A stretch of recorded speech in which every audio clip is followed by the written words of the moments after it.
Welcome, my friends. I am super excited today to have some partners with us on the call, people that do some amazing work that is close to my heart of helping today's new workforce. So on today's webinar, we're actually going to discuss how and why investing in employee well-being matters for retention. Okay, that's what we're focusing on. You know me, my name is Cara, Silletto, president of Magnet Culture, and we focus solely on reducing employee turnover, but we're seeing this disconnect happen between management and leadership versus the front line. And I say versus, not that we don't want them to be on different sides of things, but we're seeing this disconnect get greater and greater and greater. And we have to work harder to bring that together. Okay. So we see that our employees are struggling right now with burnout, physical, just go, go, go. A lot of you all are in healthcare and manufacturing or construction, and you just keep going, and folks are burning that candle from both ends. So we see the physical burnout, we see the mental health issues that are heightening for those reasons, as well as the pandemic, stressors and things like that. And of course, we now have financial concerns because of more inflation and higher costs for utilities and housing and gas and groceries and all of these things. So we are continuing to see more and more employees turn over, and to see that churn, particularly with staff in that 30, 60, 90 day area with the lower wage workers as well. So I encourage you, as I do all the time, to care about your employees and to really invest in them and their well-being, all around well-being, who they are 24/7. So super excited to introduce these two lovely folks. I'm not sure which direction they are on your screen, but yeah. So I've got Jim and Lauren from a company called WorkLife Partnership, and they specialize in this topic. So throughout today's session, feel free to put any questions you have in the chat. All right. And if you have, if you're listening to this on the playback later, feel free to send in your questions to us anytime through LinkedIn, via email, because we would love to work with you and talk with you and help you overcome any issues that you're having. So Jim and Laura, I'd love for you now to introduce yourselves and tell everybody what you do, and more importantly, why you do it. Awesome. Jim, go ahead. Okay, my name is Jim Hall. I'm a vice president at WorkLife Partnership. We are a nonprofit based in Denver, Colorado, but we work all across the country in approximately 30 states right now. And our goal is really to help people with everything that's preventing them from succeeding at work. So things that are outside of work, so they can show up at work. That's really our focus. And we'll get into some of the specifics later on. Great. And my name is Lauren Brown. I am the Employer Membership Director here at WorkLife Partnership. And what that means is I support our employers every step of the way, from once they sign on with us throughout their life. We love supporting workers at every stage. And for me, I really love supporting our employers. I got into this work. I have a background in education and workforce development, and got into this work coming from the pre-training and employment placement work. So we were working with employees, training them up and placing them in jobs. And I really loved working with employers. I loved brainstorming with employers. How can we make your workplace a better place for these workers? And when the opportunity at WorkLife opened up about 8 months ago, I jumped at the opportunity to do this in even deeper ways. And that passion for retention, for really supporting frontline and lower wage workers is what drives me forward, and why I show up every day. Oh, that's fantastic. Now, we met through our friend Denise Bilyeu, who is an HR leader in Denver, or in that area in Colorado. And so thank you, Denise. I think she's on the call today. Big shout out to her for introducing us, because she loves you all and was telling me how great it was to invest in their people in this way. And so, yeah, the more I've just learned about you all and how you truly connect folks to what they need so they can show up to to work, right? So they can show up, and so they can show up in a full way. We know that people are distracted. When I've got bills to pay, come on now, even if I can show up to work, I'm not really here, that type of thing. So I know some folks have said to me when I've talked about your organization, well, we have an EAP, right? We have an employee assistance program, I think is what that stands for officially. And that's where, they can have a few free sessions of counseling, or, they can call a 1-800 number and get a little bit of help here and there. Can you talk about why you all are different? How is it that they use you in a way that's not like an EAP? Absolutely. I think something that I say a lot about WorkLife is here in the good and the bad and the ugly, right? We're here for all of it. So there are good things that happen in your life, bad things and ugly things that happen in your life that can take you away from being your happiest, healthiest self at work. And EAPs are an important tool. And many of our employers have EAPs, and we work hand in hand with them. WorkLife is different than an EAP because we're not a call center environment. We are a human being on the other end. And I think that is important to really highlight, that we have a very human-centered approach, and we get to know the employer deeply. We do have a portfolio of employer partners, but we know and integrate and work to integrate with our employers as much as possible so that we can support their employees. Addition, we don't have a limit on our service. So when somebody has a contract with WorkLife, there is no limit. And we're not like a typical maybe insurance provider. We don't want a cap. We want folks to come back as many times as they need, and they can work with the resource navigator on a laundry list of different issues. Right. Our resource navigators are community resource experts.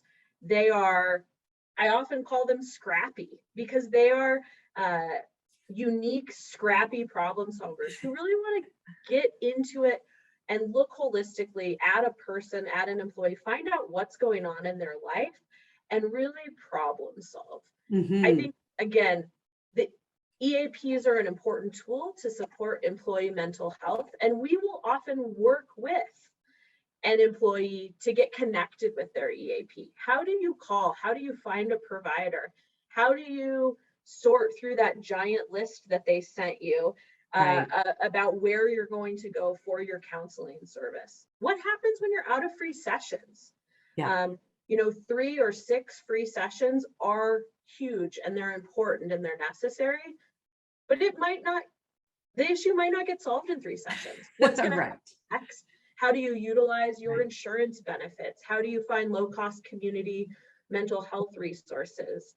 And I think that those are things that really set WorkLife apart. Our human-centered approach, our really ability to go deeper with folks.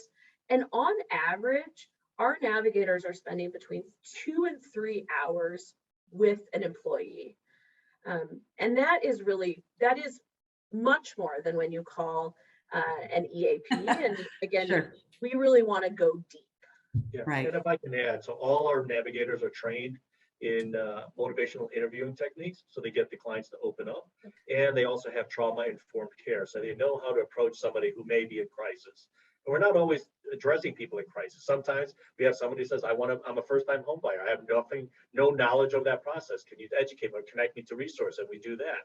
We planned a Christmas party for somebody. We just had, like, my in-laws are coming over. I have no idea what to do. Can you please give me some ideas? And we help with that. So the scope and the breadth of the type of work we do really is near unlimited. I think sometimes that's why we get a little confusing to employers. Like, well, is there anything you don't do? Of course there is. But we always say, please don't hesitate to reach out. And the other thing, we do offer small teams of navigators. So there's familiarity and trust that gets established. So it's always the same people that are interacting with your people. They get direct contact information for those employees. They get direct, scheduling tools. So they can say, I want to talk to Lauren again. They can go into her calendar and book an appointment with Lauren. So that's what allows us to build these long-term relationships. And what I describe to employers is that we bring accountability and follow through, because we make sure that those issues is resolved, or else we start over again until it is resolved. Because everybody can provide them a resource. We can all Google resources. The question is, do we actually get them implemented and the issues resolved? So that's really what separates us from the EAPs. Right. Okay. So I have to back things up here a little bit, because here I love that you all talking about exactly what you do. I love that you have what's called Navigators, and what it is. So just boiling this down for folks is your staff have struggles outside of work. All right. I mean, if it's staffing issues or scheduling issues and things like that, of course, your managers are going to work through that and whatnot. But we're talking about somebody who can't pay a utility bill, or somebody whose childcare is disrupted, or transportation is disrupted, things like that, that some employers are like, psh, not my problem, not my issue. You are on the schedule, get here however you can. Find somebody to watch your kid, right? Find somebody to pay your bills, or figure out something else, and a lot of employers think that that's not their problem, or even just that they shouldn't step into that space and whatnot. But I gotta tell you all, employers are stepping into that space, my friends, because you're hiring the whole person. And as I said earlier, if they're distracted by other things outside of work, they can't come in and be their full productive best self. So I'm not here to do like a sales pitch for WorkLife Partnership, as much as I love them. Yes, give them a call if you want, but I asked them to partner on this webinar because you can also kind of do this yourself. You know what I mean? Like WorkLife Partnership has built this beautiful model to have navigators who they know these different cities that they work in. By the way, they're coast to coast, but they know that city. They know where there are some things like utility assistance. And Jim, you and I talked last week or so about somebody, if they can't pay the rent, and Lauren chime in here too, but like, I was shocked at how you explained to me of when someone says, I can't pay my rent, what is that next step that you take? It isn't just, okay, well, we'll pay your rent, or how much do you owe on your rent? Tell me about what that was, because I didn't want employers to think of those questions and issues differently when a staff member, they hear it or they find out like, I can't pay my rent. What do we need to think about? What do we need to ask them next? And how do we help in that situation? So what we talked about is the way we approach it is, what's the underlying cause for it, right? Because a lot of times we find that if somebody says, I can't pay my rent, it's because they're paying their back due utility bill, or they have a car payment or whatever. So we really want to do is explore and identify the underlying cause. We're not a charity. We don't have endless amounts of money that we can just cut checks. That's what we actually do. Providing direct financial support is the very, very last thing that we do. We always look for other ways to solve this, because just giving the money is a short-term solve. Yeah. And that 3 weeks from now, it's the same thing. So we want to really delve into the issue, figure it out, and then figure out how do we solve this so it's not an issue 3 months from now. And that's why we have those conversations of like, why can't you pay the rent? Yeah. And then it's like, oh, well, because of this, this, and this, and this. And with our navigators, then they take a look at the whole picture of what's going on and say, well, we can cut this, we can do this, we can reallocate here. Sometimes we've said, well, maybe you need to take a part-time job to be able to pay your bills and then live within your means. And, be sort of direct in a kind way, because we want them to succeed. Ultimately, that's part of our mission, is for giving people the opportunity to succeed at work by removing the barriers. And our navigators often do that navigator dance, right? Looking holistically and saying, okay, Cara, you are needing to pay $400 for this car repair. $400 is about the amount you spend on groceries this month. Let's get you connected with a food bank. There's a food bank near your home on Tuesday that gives food. Joe is there expecting you. Yes. He knows that you're coming. And then we can take that $400 and reallocate it to your car repair, so you can get to work on time and reliably. Yes. Yeah, that's exactly where Jim and I were talking last time, is oftentimes rent, or a mortgage or whatnot. Yep. It's harder to get assistance for that, especially quick assistance that isn't a long process for application.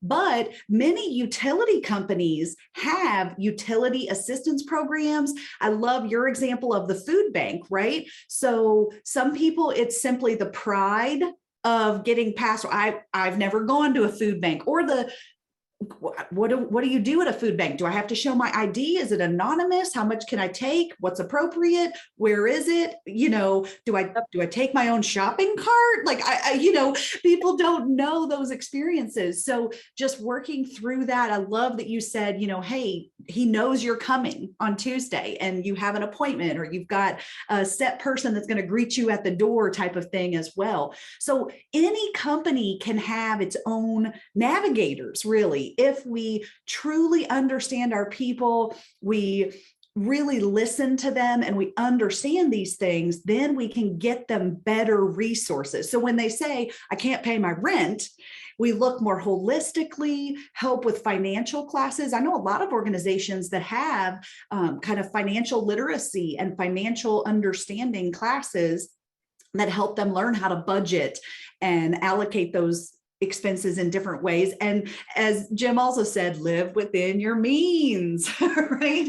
Not everybody, I don't care how much money you make, tons of people do not live within their means and are overstretched in that way. Yeah. And one thing that we will share after this, we're going to be sending out some information to you. One of the things that we can share is a database of resources. And all you have to do is plug in, it's a website, all you have to do is plug in a zip code, and it'll tell you the resources that are available there. Yep. And then you can take it from there, but it'll save you some time. Yep. What? That's amazing. Thank you all so much for sharing that. So yeah, if you're on this call today or even listening to the recording, you'll be able to access that. We'll put it in the show notes and all of that. So that's fantastic. What do you all see as some of the biggest issues that folks are facing right now, or what are the most common things that you're helping people overcome? We've already talked about some of those bills, but anything else come to mind? Absolutely. I think, we have talked about it. Housing is an incredible stressor for folks across the country. Mm-hmm. So in all different markets, housing is a major issue for folks. Stress and mental health issues are more prevalent than ever in 2021. We Right. had more folks reach out about stress, mental health, and behavioral health issues at WorkLife than ever before. Wow. And we know that those are also really closely connected to financial health and financial stress. So those bills are absolutely front of mind for a lot of folks, and that those financial commitments are driving a lot of the stress. At WorkLife in 2021, about 57% of workers that we worked with did not have the ability to pay a $300 unexpected expense. So it really shows just the incredibly thin margins that folks are living in, really living, not even paycheck to paycheck, but just really living in a level of financial precarity is very real. And again, driving issues like retention, how people show up, how they are invested, how they work in those first 30, 60, 90 days, and the things that they're thinking about while they're at work. Yeah, absolutely. It's amazing. Go ahead, Jim. Yeah, and in the healthcare space, it is a lot of compassion fatigue, right? Absolutely. We work with several healthcare providers around the country, and that's what we're hearing. It's just, the fatigue of constantly caring and not always getting the recognition and the care and really the respect that they deserve. And it's taking a toll on a lot of people. Yeah. We don't call it a navigator, but we recommend that most organizations, of course, depending on your size, that most organizations hire a retention specialist position or promote from within, whether that's a part-time person, a full-time person, maybe a regional person if they have multiple locations. And it's funny to me that sometimes CEOs will say, a retention specialist, well, what's that person going to do all day? Right. And they're thinking like, okay, so Cara taught us to, revamp our onboarding and management training and some things to make our culture better and things like that. But I mean, once they do a couple of those, they're done, right? And it just blows my mind that managers are so overloaded today. I love y'all, but you have too much on your plate, right? Every single manager I talk to is overloaded. And so what happens is that time with the people, with their staff, that time they know they should check in with them more. They know they should be doing more mentoring and coaching and just hearing about their weekend, good or bad, and things like that. And so we recommend people hire this retention specialist instead of just another recruiter or HR person, someone really focused on that. And when I learned about what your navigators do and that they look for these external community resources, meaning out in your county, your town, your state, even when they can look for those resources and help folks connect to those resources. And then what you all said too, a follow through. Don't just give them the 1-800 number. Hey, how did that go? How did your visit to the food bank go, if I could ask? And did you get what you needed? Was that beneficial? And did you know that they're open every other Tuesday? Or, really following up on those things. So if you all don't already have a copy of that, magnetvault.com is where you can go. I'll put it in the chat now. Here we go, out to everyone. So magnetvault.com. That's where you can go and get the job description that we've completed or created for you about hiring a retention specialist. And a lot of it is get to know your people, support your people. So a lot of this stuff, it takes time, and that's what the employers just don't have time to do. So then if you can't do it internally or you won't do it internally, call Jim and Lauren. And have them help you out for sure. But tell me about then what's the difference you've seen in businesses who have done this? Especially, maybe, do you have an example of somebody who was kind of skeptical? One CEO or one executive is like, yeah, let's do this. And someone else is like, I'm not sure we should go this route, right? Like, what has been the outcome that you've seen around retention, the bottom line, and things like that when folks have worked with you all? I'll start with one number. So in the past couple of years, with everything that's been going on in the world, it's been hard to isolate the actual numbers of how our service impacts retention.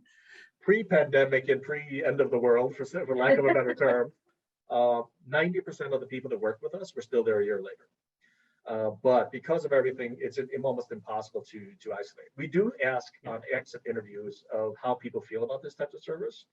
And from a national standpoint, our organization is involved in a lot of national research conversations about job quality.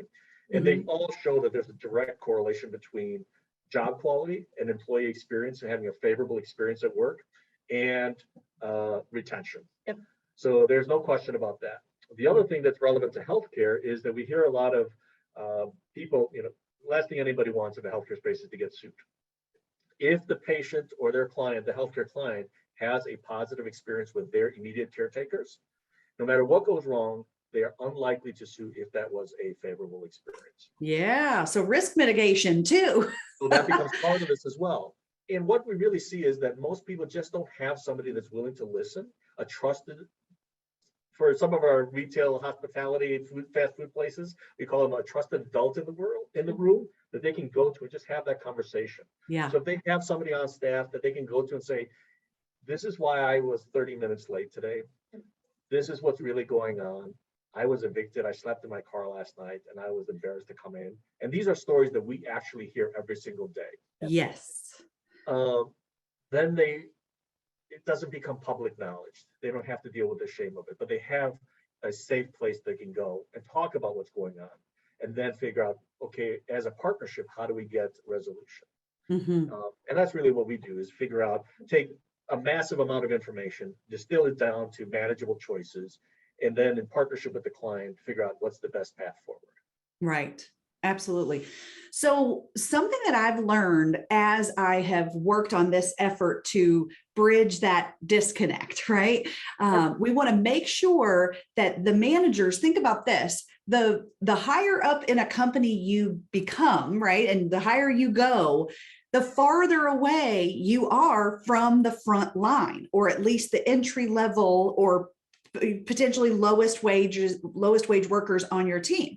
So we have to really proactively stay connected, because let's be honest, the management, and especially upper management, they don't live in the same part of town that the lower wage frontline workers live in.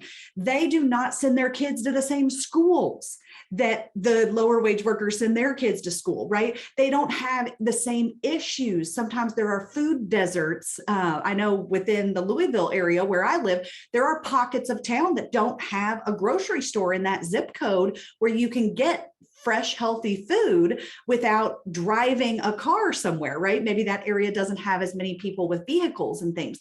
So there's all kinds of things that as we go higher and higher in leadership, we really have to think about to stay connected. One thing that I have it has blown my mind to learn is sometimes our workers don't want more money. And the reason, let me preface that. Now, they want more money, but they don't want more money from their employer, because why? Because they're about to fall off what's called the benefits cliff. So if somebody's making, say, $14 an hour at a job, or it doesn't matter, $16 an hour, $20 an hour, whatever the number is, if they're making, I'll just use 14 as the example, they're making $14 an hour, but if they make $15 an hour, they're going to lose some food stamp support, or they're going to lose housing subsidy support or childcare subsidy support.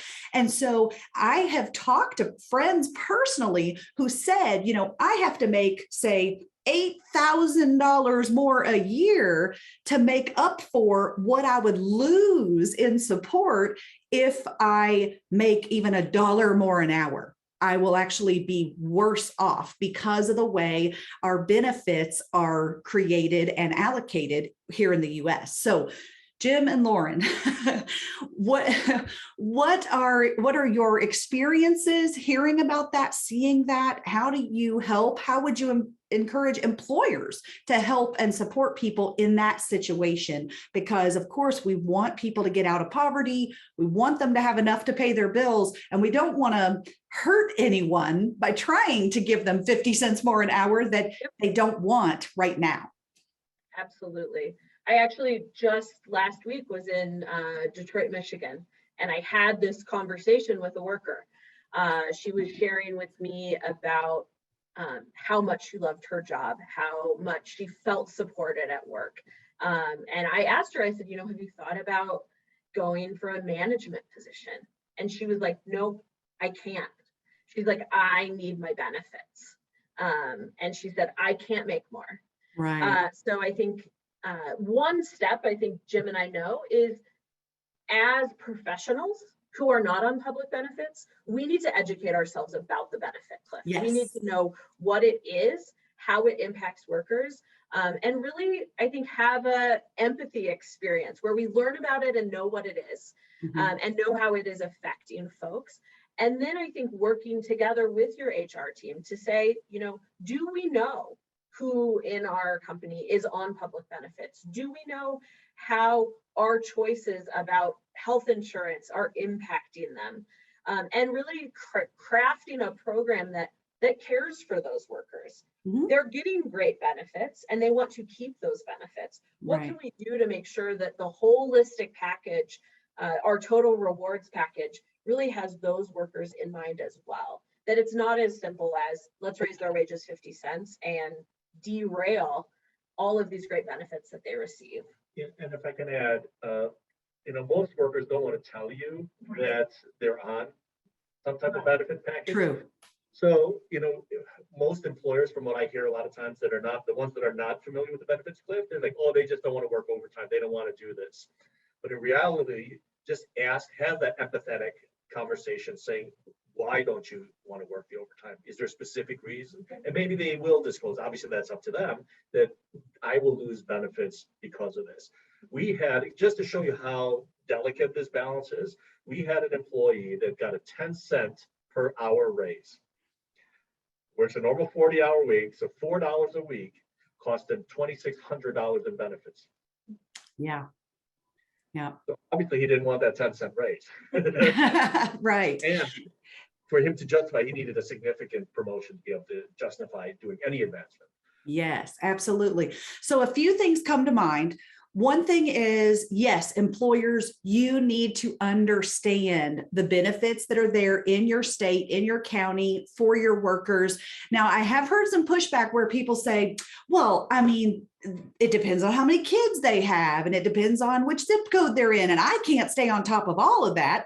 So I understand you don't have to know the calculations and know exactly all of that. But in general, understand that there is a benefits cliff that people don't want to fall off of, but do not use that as an excuse for not giving raises, okay? Because we really want to build most of our positions up out of poverty. Ideally, in an ideal world, none of us would pay people an amount to where they still need assistance, that they still have to live off of other subsidies and whatnot. And so we certainly, as industries, as professions, as leaders, we need to think about ways that we can continue to increase that profitability, to be more productive and efficient with our business models. Some are easier than others to make those adjustments, but we have to think about wage increases over time. Just be aware that there could be a person here or a person there who is going to be impacted by that. And sometimes they may even quit and not tell you, like Jim said. They don't want to tell you that, oh, they just got this $1 an hour raise, but now it's not worth it. They can't stay because of that. So it's a delicate balance. I would say from a generational standpoint, I find that younger workers tend to be more open and vocal about their finances and their support packages. And even some of my friends talk to each other about, well, what do you get? Well, I get this. And how do you, some folks do that, where we have previous generations or older generations in the workplace sometimes are much more private about that. It's much more personal. Sometimes it could be an issue of pride or just that's none of your business, right? It's none of my employer's business. It's none of my colleagues or friends' business and things like that. So it does take a delicate manager and a delicate conversation to ask more about how can I support you? Or what would it look like if we were able to help you in getting higher wages and things? And then maybe they can say, well, $1 an hour actually hurts me. I would have to do, $3 or $4 an hour for this to make sense for me, to get that promotion, for example. Absolutely. And what we're seeing employers do to compensate for some of this is sliding scale, in particular around health insurance. So the lower earners get a larger support percentage for their health insurance. So if they go off the cliff, they still maintain employer-sponsored health insurance, where now they're not taking it at all. Or employers are taking a look at the total compensation that's being spent on benefits. If you take a look at your 401ks, for example, which I love my 401k, and I talk to employers about it all the time, and like, take a look at how many people are actually participating, right, versus all those who are not and not receiving that benefit because they probably don't have the financial capacity to participate, and say, okay, I'll reinvest some of that money in some of these other benefits that make sense for that segment of the workforce. Yeah. So think about this. If you have workers who qualify for Medicaid, for example, because of the size of their family, their income, their location and whatnot, if they qualify for Medicaid, they don't care about your health insurance package because they're not going to pay the whatever percent of your premium that they have to pay because they're already getting Medicaid for their family, right? So that benefit doesn't matter. To Jim's point, okay, you have a 3% match for the 401k, but if this is a person who is struggling to pay the bills, they don't have an extra 3% to put in there so that they can get your free money that's 3%, but only if we match, right? So I encourage companies also to have a retirement plan. There's different options, a retirement plan that isn't just match, that we're going to give you that 3% in your retirement, whether you contribute or not. Or maybe you just have to open it up and contribute 1%, and then we'll give you 2 or 3 or 4 or 5%, that type of thing. I've seen those options as well. And if you look at how many folks on your staff are not taking advantage of the health insurance because they don't need that, they're not taking advantage of the retirement because they don't want to do it or aren't educated on retirement accounts, right? Some people just don't even understand what does that even mean.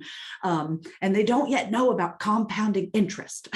So let's teach them that as well, right? Make sure everybody understands that's not just that 3%, that's 3% that grows while you're working, and that kind of thing. But there's all kinds of things that we need to educate folks on for those, to really maximize those benefits. Then look at how many people are participating. And if they don't need that, can you shift those dollars to something else that they care about?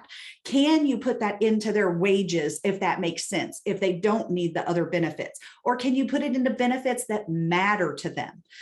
Do you all have any other examples of some benefits or perks or support that matters to people, particularly our lower wage frontline workers, that a manager just doesn't even think of and doesn't cross their mind?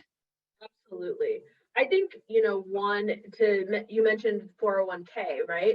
Maybe consider having an emergency savings fund that folks can save for instead of in a retirement plan. And if you're going to match the retirement plan, what do you think about matching an emergency savings fund to encourage cool savings? And there's some good solutions out there.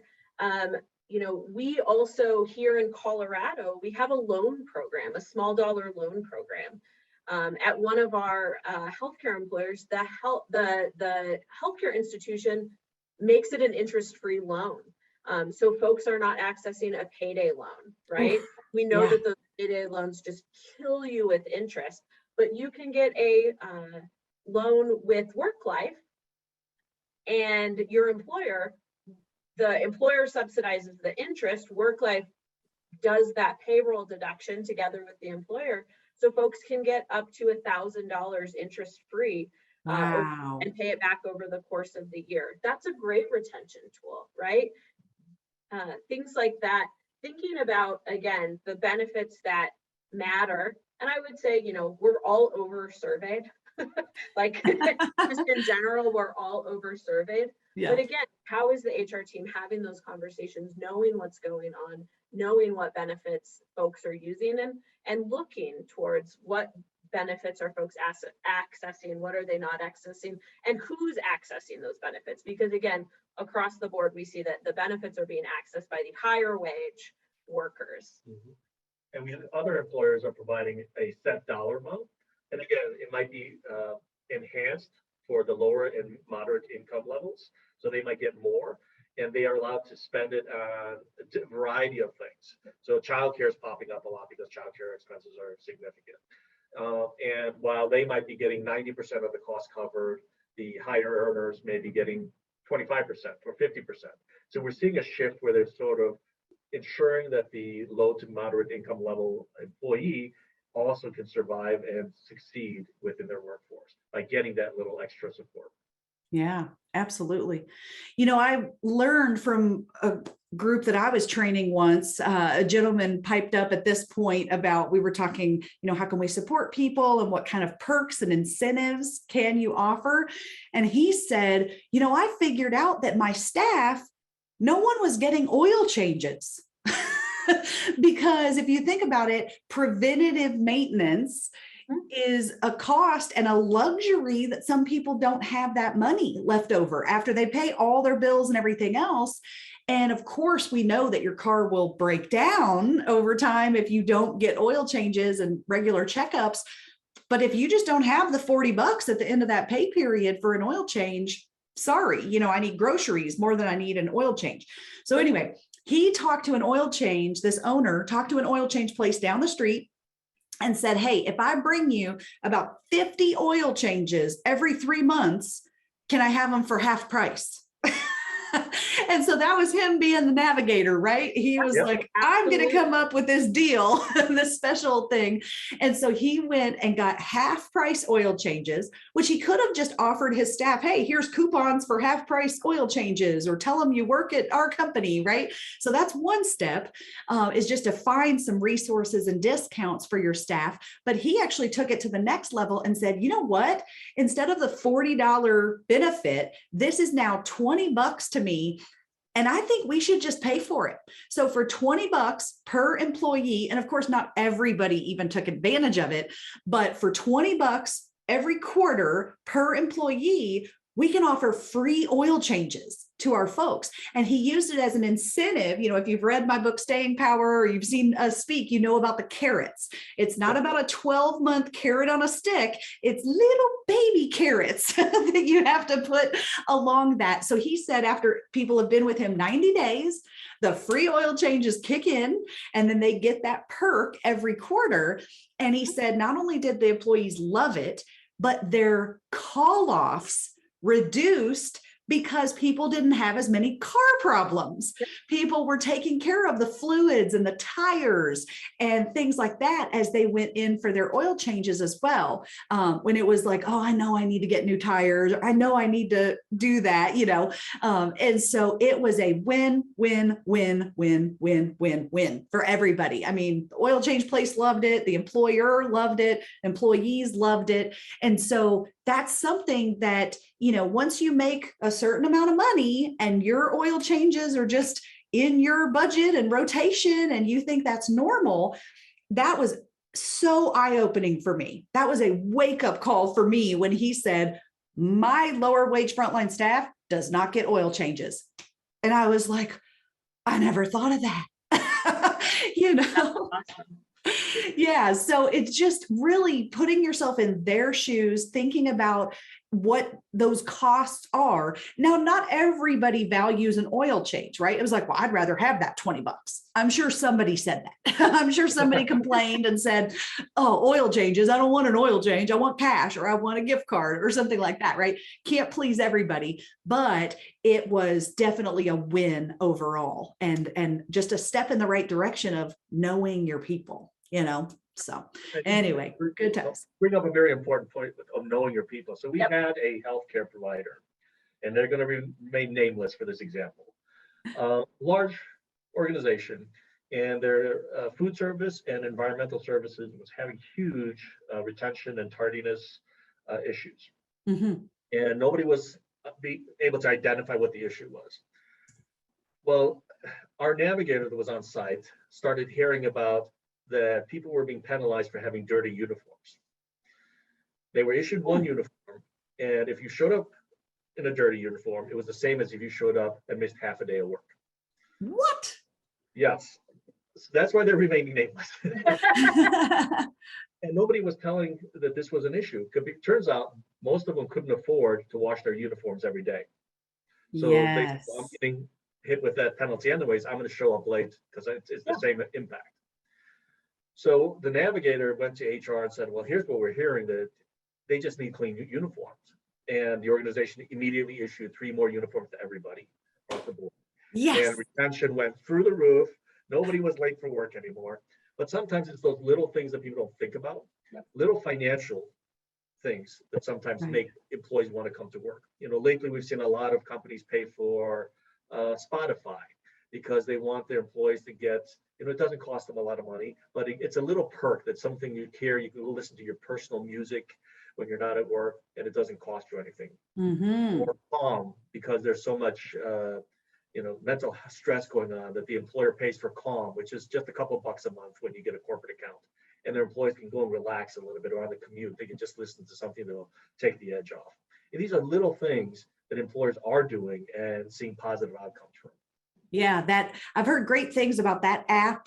There's different ones for Yeah. resilience and meditation and mindfulness, right? So Calm, CALM, is a great app. I think Headspace is another. There's several like There's that, and several. they do have corporate accounts, so you can just pay $2, $3, $4 per employee per month, and they get the app.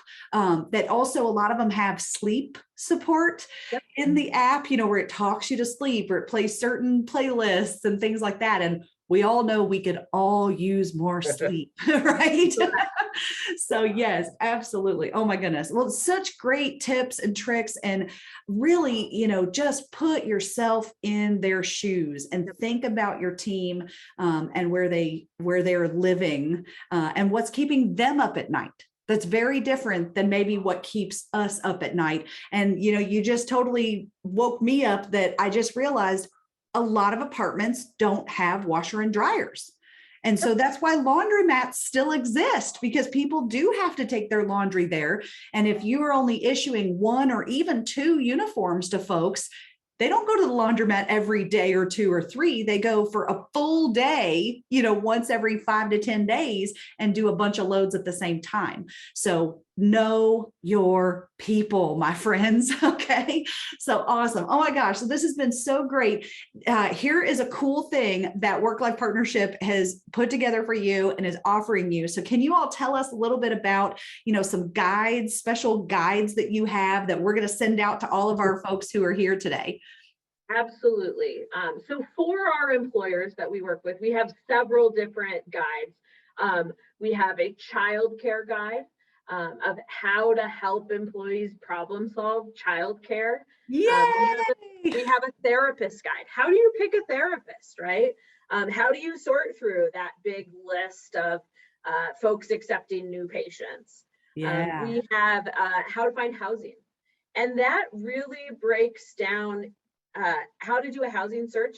It also talks about how to find a roommate, right? How do you find a roommate that is safe, connects with your values, will be a good fit for your family, things like that. Really, again, simple things, but we are working to break it down for employers and really making sure that employers have those resources to walk along their folks and keep it simple. So those resource guides are things that we send out to our employers. I think we're sending all of you the child care guide, as well as the mental health, how to find a therapist guide. Thank you. Yeah, absolutely. So those are tools that you can take and implement immediately, really walking through side by side with your employees. Fantastic. All right. I'm going to give folks a minute to ask any questions. You can use the chat function or the Q&A down below. But as we wrap that up, I'd love for you guys to give us kind of some final thoughts for employers. And maybe if you have it on top of mind, I'd love to hear like your most inspiring connection or the help that you all supported with someone, or just something that totally warmed your heart and that makes you proud to do what you all do, because it's so amazing. So anything come to mind that you could share, or final thoughts? Many things. Yeah, there's so many things. I mean, obviously, I think both Jim and I, we do this work because we truly believe in it. And we truly believe that WorkLife can be a partner to every single employer. I think for me, something that jumps out is a recent story with an employee who heard about us at a launch. I presented to all of the managers and supervisors, and she was there, and heard about WorkLife, heard about our services, and reached out. She had gotten her water shut off. And so she was walking she had a gym membership and kept her gym membership, even though her water was turned off, and was walking every day to take a shower at the gym. Reached out to the Navigator and said, can you help me get my water turned back on?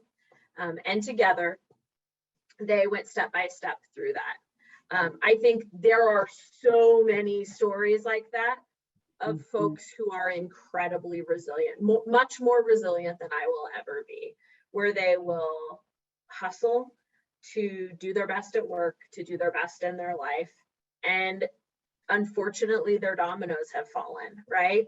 One thing just kind of perpetuates into another. And I think stories like that definitely drive me forward, to see our employees' resilience, to keep their job. They know that paycheck is important. and they're going to, keep hustling to make it happen. So Yeah. there is one more thing that I didn't get to say that I did add, was just about, I know there are folks from all over the country. Look into your local workforce investment board. Okay. Find out who in your community is doing workforce development work. Find those folks, find those champions. I think there's some really amazing folks across the country that can help be your thought partner as you work towards being a better employer. And we know we can all be better employers. Mm-hmm. I think that, when we were talking about partnership, when we were talking about the benefits cliff, there are, great people in every single community in workforce development that can support. Mm-hmm. There's just so much that, there's so many great stories that we get to hear, and that it's amazing, of people who literally send us saying, you saved my life. And I would have lost my job a long time ago if it hadn't been for working with your Navigator. Yep. But what I've learned is that this is much more common. People struggling is much more common than what people think. Yep. I hear from employers all the time that doesn't exist in my workforce. And I can promise you it does. This is across the board from all the employers that we work with. We had one employer that once we sort of really started working with the people, there was a big homelessness problem. And they said, that can't be. And when we showed them the actual numbers, they're like, oh my God. And then they couldn't unsee that. So they actually reached out and started meeting with the employees in person to find out, how can we figure out a solve for this? Now, it's not an easy thing, but they started having that conversation. And I think that's on a bigger scale of people employers being willing to have these conversations, being able to say, this isn't just a me problem or XYZ company's problem, this is our problem. Right. And then figuring out ways to work on it together and then partner together on that. And with that stuff, that's the track we're on right now, is to share this information across all employers to make it easier so we don't all have to reinvent the wheel. Yep. Yeah, absolutely. Right. And what is it? Rising tides raise all boats. So let's share this, even if you're in the same industry, right? I speak at industry conferences all the time, and people used to be competitors sitting next to each other, and they're realizing that retention is now a team sport for everyone in the profession. We all have to help each other. And what did you find? What did you find? Let's learn from one another. We even run some roundtable type workforce exchange groups that are industry specific, and they're telling each other everything. Well, we're doing this. We tried this. That didn't work. This did work. Those types of things, they're really, really powerful for that peer-to-peer learning. So yeah, actually, Kristen Lamb added that she had an employee that couldn't do her schoolwork at night after work unless she went to the library. Well, that's an extra trip, extra time, and everything. So she was able to arrange to give her a loaner laptop for that. And I just talked to an employer the other day who said similar thing about the students who he was employing that were also at school.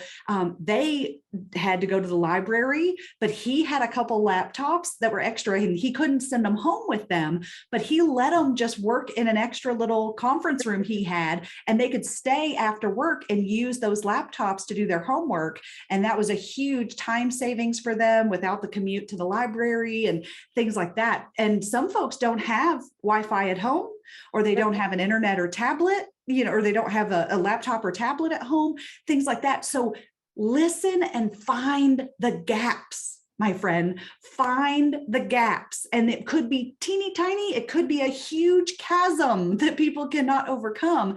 But you as an employer are going to build more loyalty of your folks. You're going to get more productivity and efficiency and focus out of your folks. And they will then be able to deliver higher quality for those that you serve, whether it's quality care in a healthcare setting or quality deliverables or quality services and products. you will have a much stronger and more loyal workforce if you know your people and bridge those gaps of all types. All right. So thank you so much to Jim and Lauren and Liddy and the whole crew over at WorkLife Partnership. Thank you for what you do every day. We absolutely love that you're out there with your navigators helping to bridge these gaps. So thanks to everyone. Yeah, thank you so much. And how can people reach out to you all if they want more information or a demo or a talk through of what you do? When we send out the information, all the guides, there will be a link, schedule a time to meet with me. I'm usually the first person you have to talk to. Sorry, Lauren. But I'm happy to have a conversation. It's just to talk about things that may be specific to your workforce. So maybe a scheduling tool, feel free to schedule, or if you want to just call me, my direct contact information will be in there as well.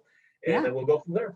Awesome. And you can find Jim and Lauren on LinkedIn as well. So go follow them. I follow them and I love the articles they post that help me stay connected with the frontline workforce today as well. So keep in touch with them no matter what. Keep in touch with me, Cara Silletto, on LinkedIn, and with Magnet Culture. Follow us on YouTube and LinkedIn and Facebook. And thank you all, every one of you who is here today as a manager, as a leader of others, for caring about your people enough to spend your lunch break with us today. So thanks, everyone. Have a wonderful day. Thank you so much. Stay in touch. Bye.